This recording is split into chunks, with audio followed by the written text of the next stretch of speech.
దానికి ఒక నిబంధన గుర్తు నేను ఆ మేఘాలలో ఉంచాను. ఆమేన్, హల్లెలూయా. ఎందుకంటే వర్షం వర్షించడం వల్లే కదా, వర్షం వర్షించినప్పుడే కదా బాగా నీళ్లు పెరిగిపోయి భూమి మునిగేది. కాబట్టి వర్షము నేను కురిపించిన ఒక కొలత ప్రకారంగా నేను కురిపిస్తున్నాను.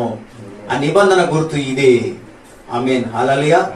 ఈ నిబంధన గుర్తు గురించి ఒక్కొక్క దగ్గర ఒక పేరు పిలవచ్చు. ధనస్సుకు ఏ ధనస్సు ఆ ధనస్సు, ఒక్కొక్క పేరు మీద ధనస్సు పెట్టవచ్చు. కానీ అది ప్రపంచం మొత్తానికి కనబడుతున్న ధనస్సు అది. ఆమేన్, హల్లెలూయా. మేఘములలో నేను ధనస్సు ఉంచితినని యెహోవా దేవుడు చెప్తున్నాడు. కాబట్టి దేవుడు నిబంధన చేసేవాడు. ఆయన మనతో నిబంధన చేయాల్సిన అవసరం లేదు.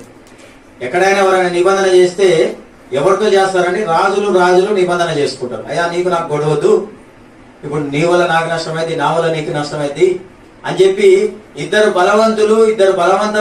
బలవంతులైన రాజులు ఇలాంటి వాళ్ళు నిబంధన చేసుకుంటారు. నీకు నాకు